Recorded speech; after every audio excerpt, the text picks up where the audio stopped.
He was sitting on the stairs waiting to go on. I was on stage at the cellar, the stairs you come down. Yeah. He was sitting there and just waiting to go on, heard some of the stuff I was doing, and he told me, What it do, YouTube? Random Reg here, back at you with another banger.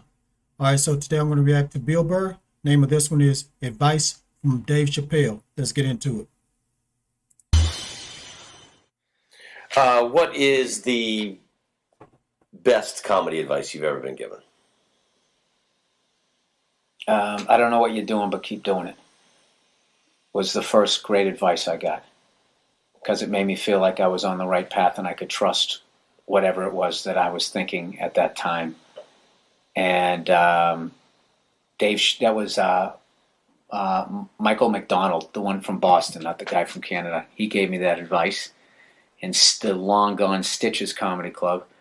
And then the Dave Chappelle, I remember in like 1990. Yo, if you're new and if you're not new, if you haven't hit that subscribe button, hit that subscribe button for me right now. I really appreciate it. Give me a like. Share this everywhere. We're on our way to 6,000 subscribers. I'm going to do a giveaway once I get there, so make sure you drop a comment down below, because I'm picking the first comment, and that person is going to win the free money. All right, let's get back into this. 98. He said to me, he was sitting on the stairs waiting to go on. I was on stage at the cellar, the stairs you come down. Yeah. I was sitting there and just waiting to go on, heard some of the stuff I was doing, and he told me, he basically said, the road that you're going, he goes, it's going to take you longer, but when you hit, you're going to hit hard, because, basically saying it was a solid foundation. And that, like, him just taking 3 seconds to say that to me, like, sustained me for like 4 years on the road. Those years I call, when you're good enough to be doing, but nobody knows you. I call it like the killing in obscurity years. You're just in the middle of nowhere, going up there every night, just going up. There's like third full, half full. They've given away the show and nobody gives a and just that first 12 minutes of just trying to get them on board that you're worthy of listening to, and then getting off stage and then having those people coming up going, wow, you're one of the funniest guys they've had out here, and blah, blah, blah, blah. What are you doing here? What are you doing here? And rather than being like, yeah, what the f am I doing here, and getting depressed, you look at that as like, when those explorers would start to see tree branches in the water, you're like, okay, I'm getting to land. I just got to keep going in this direction. So stuff like that. And then, like, I remember one of the first times somebody came out, a college booker came out when I was still in Boston. And after everybody did their sets, and afterwards everyone was going up and schmoozing with the agent or whatever. And I said to this guy, Tony V, I said, oh, man, I go, I'm so bad at that. I'm really bad at schmoozing or whatever. And he was just sitting there. I remember he was just sitting there relaxed. I forget, I always picture him smoking a cigar, because we always smoke cigars. He was just like, I was like, yeah, man, I'm so bad at it. And he goes, oh, yeah? He goes, well, get good at it. And then he kind of went back to whatever he was doing. And I remember it was a really profound moment where I was just like, all right, so this is a skill, and I can't improve on it, and evidently it's really important, because the way he said it was really fatherly. It was no quarter. He just said it straight out, and I was like, I need to come out of my shell, because I was really like, I was completely withdrawn when I first started doing stand-up. It's half the reason I did stand-up. Stand-up was basically, I'm going to get on stage, show people that I'm funny, and I'm a good, and then everybody's going to stop with me. Like, that was the formula. Of course, that didn't happen. I went up there to meet. Here we go with the ads. Let's hurry up and get past this ad. Oh my God. Have you been injured in an auto accident? That was a bad wreck. Look at this direct deposit of $127,000. Oh, that was a bad wreck. Immediately got heckled. It was Sorry, just, my internet tripped. the more of the same thing. But I don't know. But it was like moments like that that I guess kind of pushed me along. What is the worst comedy advice you've ever been given? What sticks out in my head? This guy had a showcase to do half-hour comedies on Showtime at the Comedy Store, and I was living in New York at the time. And to do the showcase, I had to fly myself out. Right there, I should have said no. I should have had the confidence to be like, you know what, someday I'm going to be good enough where, this is going to be, I'm obviously not at a place to get a half-hour comedy if I have to fly my way out there. But instead, like, I'm like, okay, show business. And I put it didn't have, I don't have enough money to fly out there, just to do it. But I invested in myself, so I did it. And I went out there. I show up for the showcase. It's at the Comedy Store in the original room. And I am the first guy on the showcase. And people go, there's 3 people in the crowd. There was 3 people in the crowd.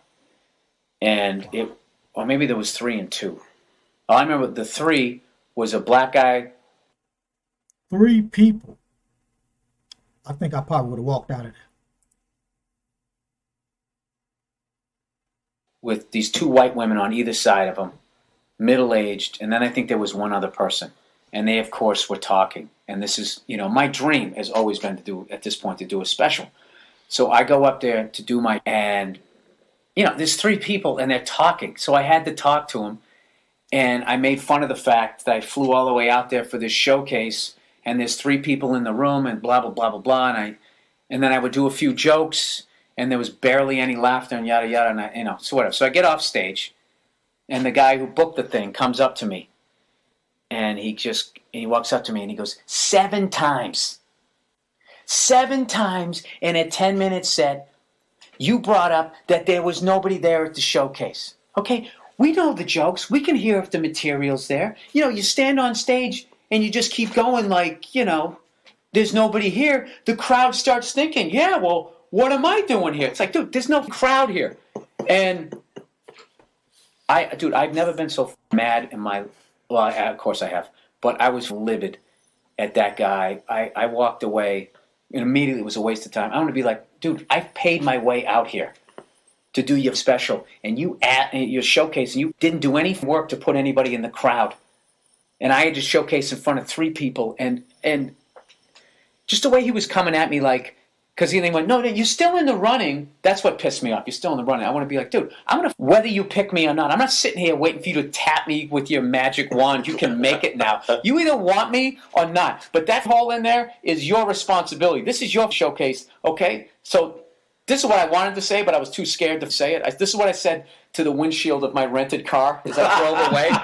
And it was like, and the advice he was giving me was, don't address the situation, which is one of the first things that you learn as a comedian. The first time you walk up on stage and there's a fist fight in the crowd or somebody just threw up and you make the decision to just go into your act.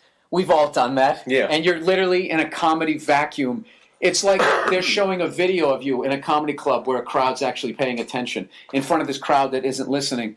And that's one of the first things that I noticed. Like, look, if the room was full and nobody was laughing, then that is on me, and I shouldn't on the crowd, and I should be a professional because maybe the next guy's going to come up and get him. Okay, but if I go up and there's 3 people and 2 people over there, and 3 of them are talking, when the wait staff outnumbers the people in the crowd, like, I mean, I have to do what I have to do, and like just the way it was, there was that thing once again, the way he came at me. Now once again, what he said to me went into my ears and was cut with my childhood. So maybe I was wrong, but that's one.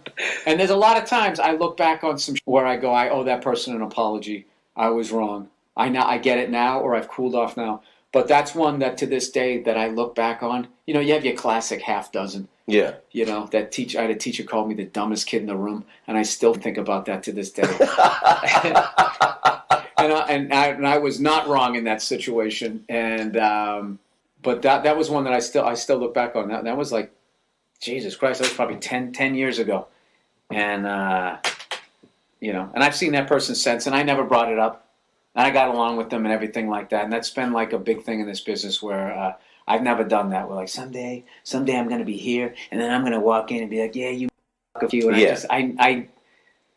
I think that, but when the moment comes, it's just like, I don't give a shit. You really need to rise above in show business. It's not even rising above. I don't even give a shit. But you need to get over and let it go. Right. In show business, it seems.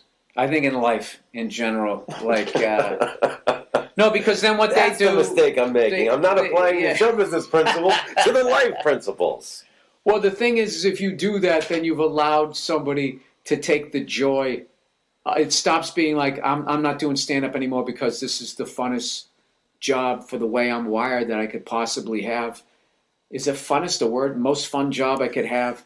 It now becomes, I'm doing this to tell this guy to go for himself. And then it's just like poison leaking into your soul every time you're going up there, and you will become the bitter guy. That wah.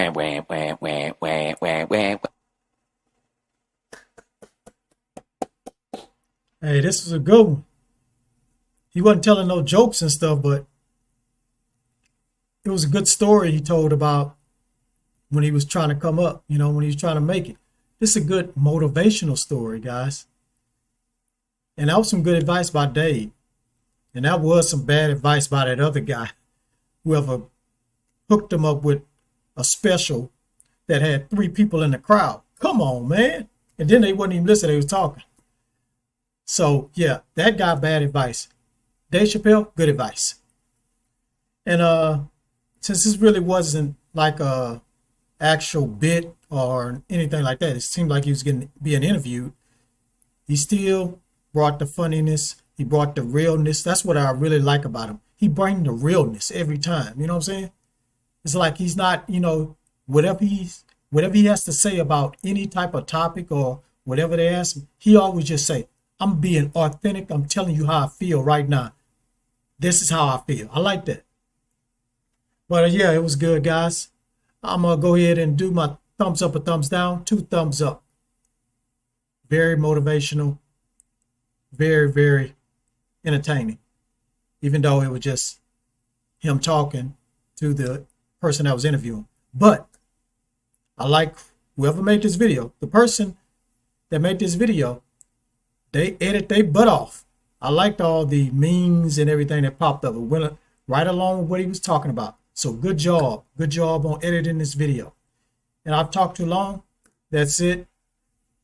Remember, guys, hit that subscribe button, hit that notification bell, share this everywhere. Give me a like. We're on our way to 6,000 subscribers. 10,000 subscribers is the goal by June. So we got a month and a half. We got to get to work. Let's get to work and let's go. And on that note, it's been Random. Random Raiders out. Peace.